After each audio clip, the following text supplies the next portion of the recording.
Hello everyone, welcome back to OldSoulPodcast. My name is Bree, that's spelled B-R-E-I. Thank you so much. Today I will be speaking about a film that is rather nostalgic for me growing up as a kid. Probably maybe shouldn't have been watching Crooklyn as a kid, but also it's one of those, black films that just was on when I was a kid on the television, and maybe my parents were watching it, so I watched it. But other than that, there's really no reason probably why I should have been watching Crooklyn. But I decided that I wanted to start a black film series where I do commentary videos specifically about black films. And to me, black films are films that are made by black people for black people, and not so much black films that just have a few black people in them and a black director, but it caters toward the white audience. We can get into the logistics of that with films like The Help and Green Book, where there's a lot of controversy over who those films actually are for, and I personally think that it's mostly for the white gaze.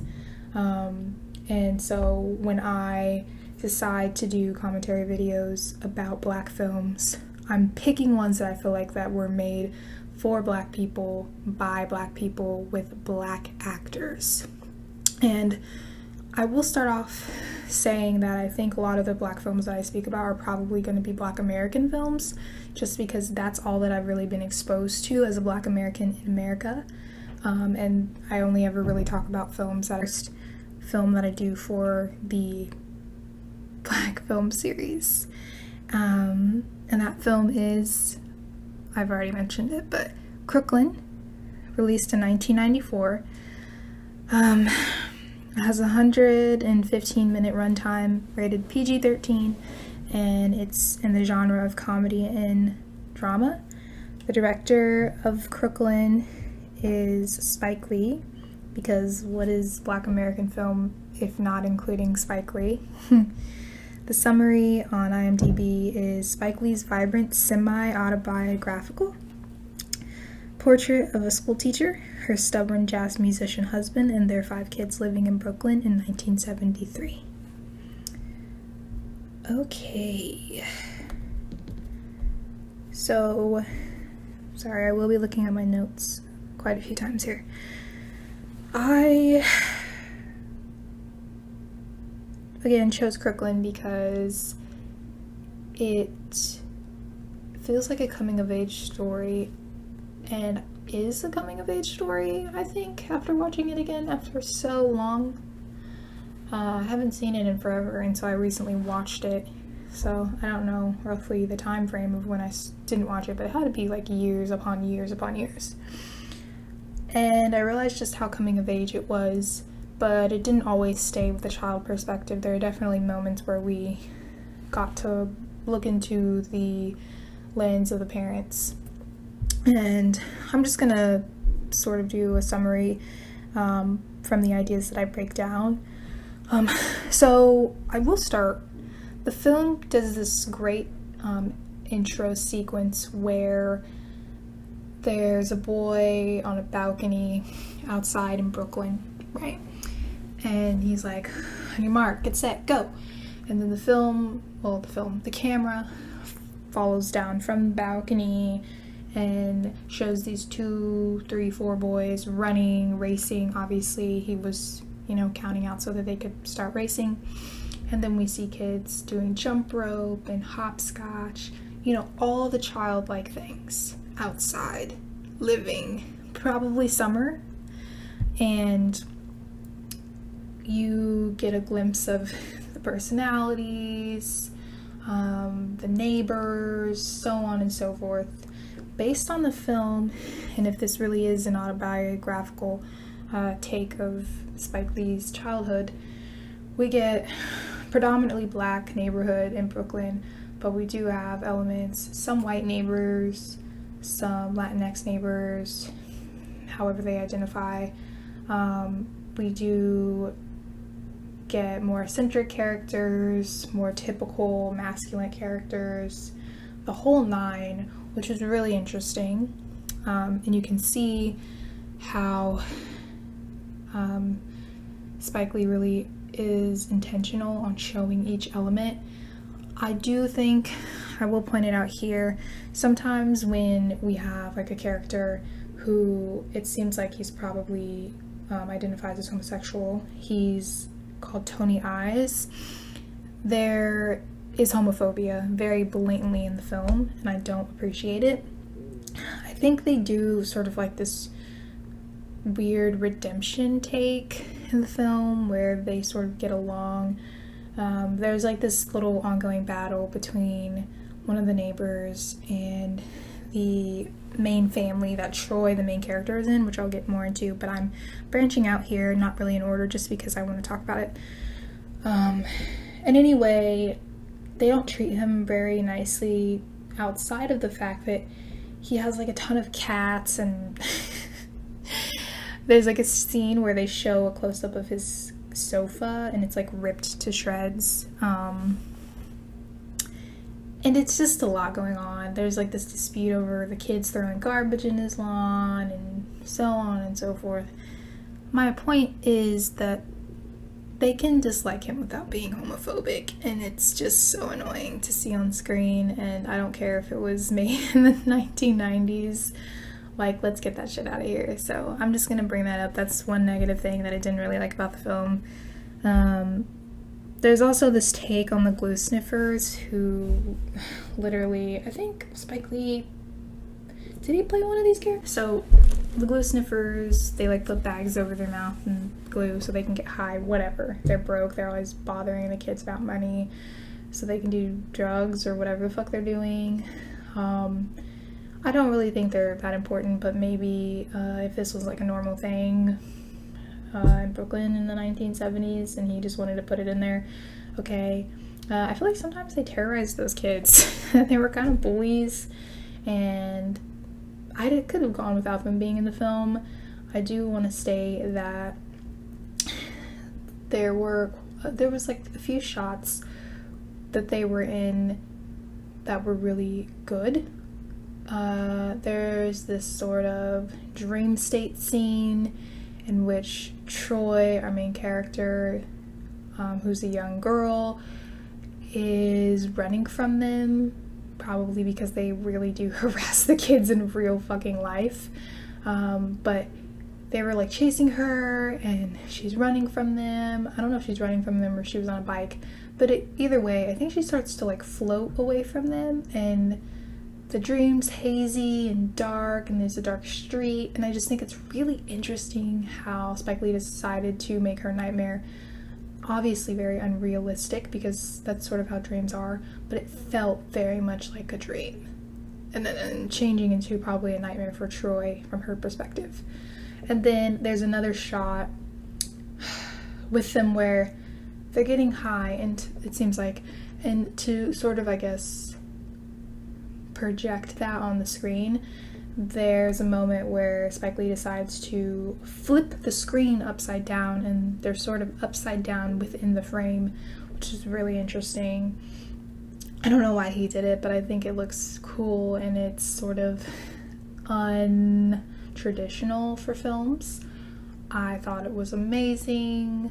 There's also another scene where Troy and her younger brother, it might have been them going after the glue sniffers again, or some other bullies. Anyway, her younger brother is getting teased by someone, and she runs outside with like a little weapon behind her head, maybe a bat or something, and the scene is really dysfunctional in that they're moving toward you, and it's almost like they're on something that's rolling, because they're going almost too smoothly toward the camera. And we're really maybe a medium close-up on both the young girl and her brother, and her hands are up over her head and she's angry, and the boy next to her brother, is pointing at who is like bullying her, and it's just so cool how Spike Lee decided to do that on like a sort of rolling object. It seems like they were rolling on something, but it's interesting. and I wanted to point all those out. I wanted to point out the things that I didn't like about the film, and point out some scenes that are really cool. Again, this one's not going to be so much of a summary. I'm just going to point out things about the film that I liked. Most of the summary is just going to be the sort of brief bio from IMDB that I mentioned when I started the commentary. But I will say that I was really, really shocked by how new wave some of those scenes felt. And this might be a reach, because I know French New Wave is sort of the non-traditional, and in fact, let me look up an actual definition of what French New Wave is for anyone that doesn't know what French New Wave is and hasn't seen. The French New Wave was a film movement from the 1950s and 60s and one of the most influential in cinema history, also known as something in French that I can't pronounce, so I'm gonna skip it. It gave birth to a new kind of cinema that was highly self-aware and revolutionary to mainstream filmmaking. And something I will note about French New Wave, outside of the non-traditional, which usually the traditional is seen as the American Hollywood way of storytelling in terms of film, and how there's certain acts and caricatures or tropes, whatever. French New Wave didn't always have a plot. Well, it doesn't always seem like it has a plot, but it's very aware, almost satire-like. And French New Wave has really different ways to film, and everything feels interesting and sort of unexpected. But French New Wave also has this really cool thing that they do with the use of their music. And although I don't feel like Crooklyn does this, but it just gave me French New Wave vibes in the way that those scenes that I spoke about felt very dysfunctional within the plot. Don't get me wrong, it felt like there was a seamless plot going on, but sometimes these scenes were shot so out there that it felt so new wave. Okay, again, this might be a reach, but I'm going to connect it. And there's something about the way that Crooklyn uses sound in the film and music in the film that feels very much like Spike Lee's childhood in Black culture. A lot of really good R&B, 70s. Okay, yeah, so that's expected, and especially when you're trying to put a time frame or time period within a movie. Makes a lot of sense. But it's the moments when he has, the kids are 1 minute playing, and then they hear music and they start singing along with the song. That brings you back into, this is the 70s. Music's very, very much a part of the culture, very much a part of everyone's culture. It's telling of the time. But it's also the way that the dad, who's Woody, is a jazz musician, and how he has this whole thing where he wants to make music, good music, not just the rock and roll that everyone prefers, but he can't make a living off of it, right? When it's no longer convenient for a certain audience to profit off of you, you can't make a living off of the music that your people started and that you love, right? He makes much more money composing and, I guess playing music that's more in style and people prefer, but when he wants to play jazz or he wants to play more R&B or something like that, no one wants to give him a chance, which is actually a big problem in the film because he can't pay the bills and his wife is stuck doing all the labor while he can't let go of his dreams, but it's turning more into pride and it's hurting everyone around him. And it's the whole, I guess it's a dichotomy of adulthood. How much of your dreams do you give up to be an adult? Usually all of them. Okay, so that's something that's going on, but there's a musical element there where he's like really talented musician, but he's also super broke, but he also could not be broke if he just decided to play certain types of music. Music's just all around this film, and I feel like it's like that in New Wave, but also it's a part of the diegesis in a way where, like I said, it'll just play just like any other film where music will just play and the characters might not necessarily be aware, and then you realize no, they are aware because they're singing the song in the film that the audience is watching, so then it's a part of the diegesis. And then there's this moment where the kids are in the bedroom and they're watching TV, and they're not supposed to be watching TV, by the way. It's like bedtime. Anyway, Soul Train comes on, which is like the most iconic show from the 70s, okay? Everybody who's anybody knows what Soul Train is. And of course in Soul Train, there's like a whole lot, there's like people on either side, left and right, and then there's like an empty aisle, and then one person goes down that aisle dancing to whatever song is playing, and they're just recording it, and they have all these amazing dance moves. It's like, do you have bones? Do you have bones? Anyway, it's amazing. It's a part of the culture completely. If you haven't heard of Soul Train, I don't know where you've been. And then the kids are sort of emulating it and reflecting it and like making their own dance moves while they're listening to it, and they're singing. There's other moments where they're listening to sort of like rock songs and they're singing in the bedroom. This could also be just a thing that kids do, but also escapism, like mom and dad are fighting. Let's watch TV and let's sing this song. There's this commercial, this catchy commercial. Now, not all of this plays into how French New Wave necessarily delves into music and how scenes are shot, but I feel like the way that music is very much embedded in this film is obviously intentional, whether it's just nostalgic for Spike Lee as a director putting this on the screen, or just some elements of New Wave have branched into this type of film. Really like it. I wanted to bring it up because I felt like that was super interesting.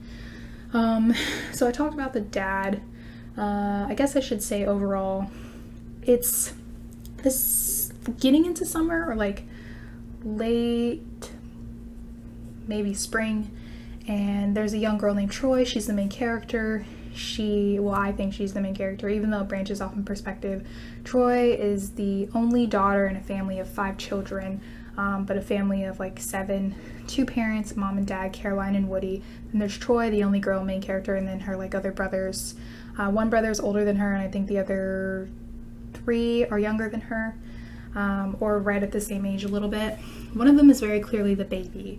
I will say that the boys, the young kid actors are excellent. Joie stands out more mostly because she's the only girl, but also the camera really does focus in on her and her development and growth as a child. And then the other boys, there are moments where they stand out. Person in the film, just the annoying siblings. And then also the cute sibling, and you know, they don't have as much of a presence as Joie does. And I do kind of wish that was different, but it's not lackluster. It's not like they aren't present at all, like a side character or shadow. It's just they don't stand out in the way that Joie does, which might have been intentional, so whatever. And it doesn't do anything like negative to the film. I just think it might have been heightened a little bit with more scaling down and honing in on them as well. And then so the mom, Caroline, or is it Carolyn, she is a teacher, and she's trying to raise her family on a teacher's salary because, like I said, the dad's having this whole pride thing where he can't give up his dream for a second just to pay the bills. There's definitely elements of social class in the film. Woody have a scene where they're fighting about money, which I feel like is very realistic, and the kids get involved because they hear it and then they see them arguing. I don't think there's any physical violence until to the point where there's like toxicity, but it definitely gets close to that at one point. Close, but before anything can, I think, really get anywhere, the mom kicks him out. Kicks Woody out, and he leaves for like a good period of time because she's tired of it. She's tired of, you know, getting treated like shit in a house that she's keeping afloat, right? And there's this whole, you know, roles, sexism, so on and so forth. Not unusual. Don't want to spend much time talking about it because, you know, I think gender roles are stupid, and this is the 70s. Yeah, whatever.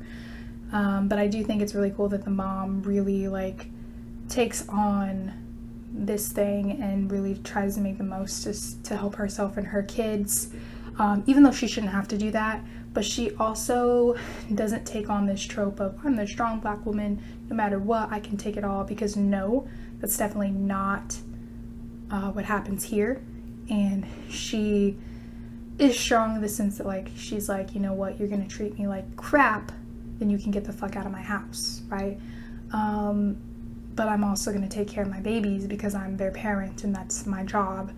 But I also have a breaking point. So are you gonna help me or not? So there could be a line where people are like, well, she does fall into this trope, but I think it's executed in a way where she's humanized. Definitely humanized in a way that a lot of black female characters are not always feminized. Okay, and then we get into all that hoopla, and we see Joie, when it comes to social class, how she goes through sort of this coming of age identity thing where she's trying to figure out who she is, what she wants to be like. There's this mention of food stamps and Joie being ashamed of having to deal with food stamps. There's a situation where their lights get cut off because they couldn't afford to pay the bill. There's the thing where they have this, I think they're pretty well off. They seem to have a decent sized house, but again, I think the husband was like really successful in the past. They even have like a tenant, like there's someone living with them who pays them rent. So there's levels to this again too, where like they're not that well off, like they still have money issues, but I think there's some mention in the past where he used to make a lot of money and now he doesn't make as much money, so they can't sustain it anymore. And you know, money really does fluctuate. You could have a ton of money 3 months before and then things just change. So, and I mean, Carolyn's a teacher, so she must have gone to school and gotten an education. I don't know a lot of their background, but it seems like things are falling apart, but they also seem well off because their house looks fairly nice and large. And I don't know how much houses or apartments go for in Brooklyn, but it looks huge. But again, this is the 70s. Maybe things are probably different back then. So that's something with social class. Joie has a lot of moments where she's stealing things because her friends are doing it, but also I think she gets sort of a thrill from it. And I guess to just prove that she can do it. I think most of the time she gets caught though, and but Joie knows it's wrong. She gets teased by her siblings and by her siblings' friends, and she stands up for herself. Her mom, there's like a whole scene where her mom makes her go apologize to one of these boys. It's kind of playful, but also like she's kind of pissed off about it. And you're seeing her grow. She's looking in the mirror, like at her face, at her body, really giving you the up-close reflection of her questioning herself as a person. I feel like it's great to have this on screen, coming of age, young woman, young black girl, how she sees herself, how do other people see her. There's even mentions in the film of texturism, colorism. They're very aware of these things at a very young age. Joie's talking to like her other cousins. They're very, very aware of what's going on, at least to a certain extent. And I did question one thing where they use the N-word towards each other, but based off the captions and what I heard, I think they were using ER at the end, and I didn't really find that believable because I have never grown up in a situation where other black people are referring to each other with the N-word and the hard ER at the end. Is that a thing that was happening in the 70s? Was it supposed to be a joke? I don't know if I just misheard it or the captions were just done not right, but that kind of threw me off. I was like, were they really referring to each other with the hard ER in the 70s? I don't know, that's weird. It's not uncommon to use the N-word with an A at the end, but I don't know. I just was like, is this like a thing that happened? Am I just interpreting this wrong? I don't know. So it'd be cool if someone would comment on that, because that was off-putting and I didn't really like it.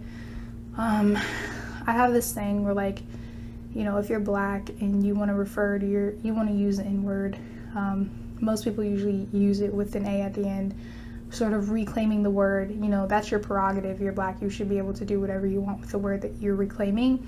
I personally don't use it just because it just has too much traumatic trauma behind it. But if you want to reclaim it, do you. but I just haven't ever seen an instance where I have seen another black person use the N-word with the hard ER toward another black person. The only time I've seen that is a white person referring to a black person in a derogatory manner.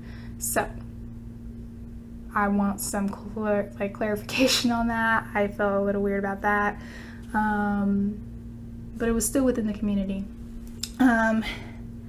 Again, there's a lot of different cultures, so I think that's a lot of the reason why texturism and colorism comes up, but it's going to come up in the community regardless if it's a black only community or there are other brown or people of color in the situation. It's going to happen. There's hair. Hair is very much a part of the film. There's a point in time where Troy is sent to her aunt's house, and she, I think for like a few months, and she even celebrates her birthday there. It's very much suburbia in the South, in the 70s versus her like city life in Brooklyn, and it's a lot more slower paced. At first, Troy's totally against it because her parents like just drop her off there. They think she needs to be around, some other girls, a different atmosphere. But you'll find later that it wasn't just that, I don't think. I think it a little bit was just that, but there's something else going on with the mom. And anyway, Troy goes to her aunt's house, and her aunt is very bougie, very my shit don't stink, she's all about relaxers and hot combs. And Troy's mom is more the natural route, where she usually keeps Troy's hair in braids. So she was a little pissed off when she saw Troy's hair not in braids when she came home. Anyway, it's a whole thing, and I think it's super cool how this element is added in the film because it takes you into the South suburbia and seeing, a rather, again, successful black family living in the suburbs in the 70s. They have money. I think her cousin was adopted, and they even talk about how she was adopted, and she's like, she's not my real mother. And I'm like, okay. It's funny. And then there's a whole thing with the dog, which is actually a little sad, versus her dog at home, who's a little more wild. I guess it could be a metaphor for how the suburbs is a little slower, and then how the city is more fast-paced and Troy's just not used to it.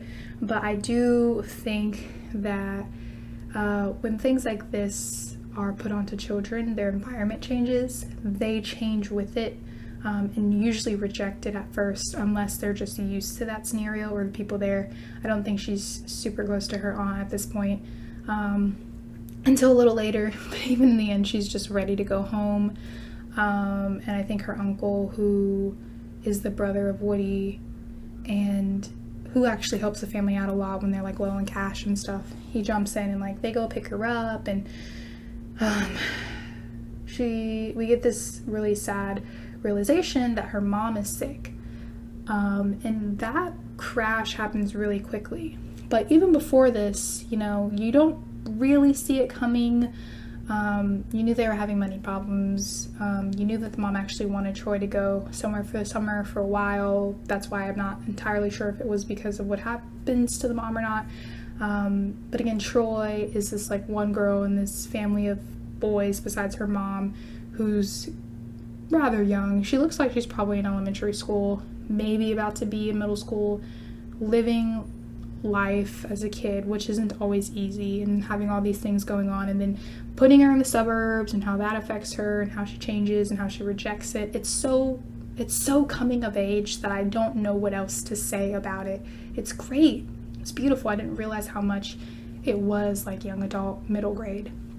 Anyway, there's this beautiful moment where Carolyn sends letters to Troy when she's in the, in the South suburbs with her aunt. And instead of just having Troy's voiceover reading the letters, we get Troy, how do we do this? We get Troy's mom, Carolyn, doing the voiceover. And there's sort of a parallel going on here where we get scenes of Troy reading the letters, existing in that other space during the same time as her mom. And then the mom is speaking at the camera, breaking the fourth wall as she's telling Troy what Troy would essentially be reading in the letters. Like, this is what's been going on. Can't wait for you to get back, but I hope you're having a great time. And this happens again. So when Troy gets back home, she finds out that her mom is sick, but not only is her mom sick, she's like last route sick. She has cancer. And so she finds out her mom is sick, and then they all go home, and they're home with their dad, who's trying to keep everything together. And, you know, at this point, the parents had made up from that fight, and I think he had moved back in, and then they had taken her to the suburbs. So they made up within that time. It was just, you know, it was a pretty decent fight. And anyway, the mom's sick, and she has cancer, and it's like the last stages of cancer. And the way that the dad tells the kids, he comes upstairs, he just like lets them know, so the kids know it's serious. Mom's like really sick, right?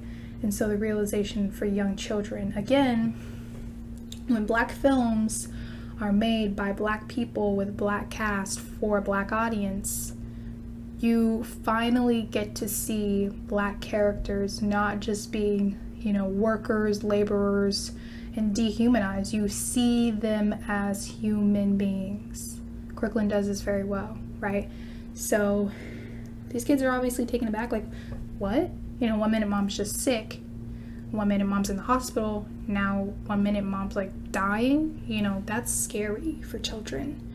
And then not only that, but she does die. Like, their mother dies in the film. So there's so many stages to this film, and I didn't go in order because I just wanted to do sort of a free commentary, and I wanted to bring up scenes, but it's heavy. It gets heavy, and I think, again, I really like films that get heavy like this, because I think so often childhood is seen as something that's always really beautiful and sweet and wrapped up in a bow, when really childhood is supposed to be the best time of your life, really, if we're really thinking about it. And parents try to keep as much of the real world away from their kid as long as possible. But the thing is, and the reality is, that adulthood and the real world will always find its way, no matter what you do. I'm just saying, it will in one way or another, and that is the reality of life, even as a child. This is probably one of the worst levels of it, of course, but, you know, to lose a parent. And for Troy, they have a funeral and everything. She holds it in most of the time. But then, you know, there's a scene, again, such a heartfelt, beautiful scene of her crying in the bathroom on her dad's lap. It's so sad. And it's such a good moment to see a Black man in a less masculine, poof, poof, poof, you know, fight, fight, fight way. He's just sitting there with his daughter and letting her cry as she's grieving the loss of her mother. He even says something like, you know, finally I was waiting for you, you know, to cry. Something similar to that. And that's so fucking sad. Oh my God. And you assume that off camera, you know, the boys have been super sad and crying, and the dad, of course. And the dad is actually not super disciplined. He's not like the disciplinary in the film overall. He seems very like carefree and, you know, very musician, right? But the type that's like really free-flowing, artsy, and the mom was much more the disciplinary. But this is still a beautiful sight to see, and I loved it. And of course it takes time, but you do start to see the family come back together, starting to get into a routine as they're grieving the loss of the mother. And in the end, the mom she breaks the fourth wall again, but at this point she knows she's passed. She's no longer with anyone. She's dead. And she's speaking at the camera to her family, breaking the fourth wall. There's no parallel because she no longer exists, so it wouldn't be in like the same time as we're seeing different shots in the same time. She's just speaking voiceover, somewhat of an angel. Okay. So the film is incredible. It has its flaws, just like any film, which is what I really wanted to speak about in the beginning. But it's incredible. If you haven't seen Crooklyn, what are you waiting for? Go watch Crooklyn by Spike Lee. Spike Lee has done it again.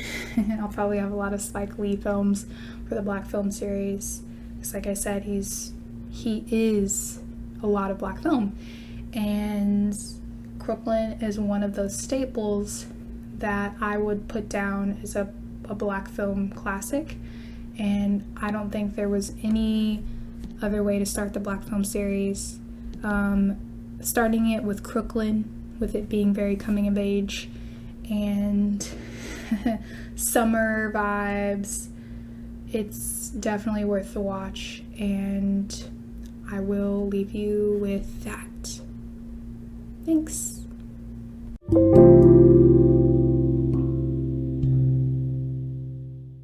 I woke up in pee this morning. I woke up in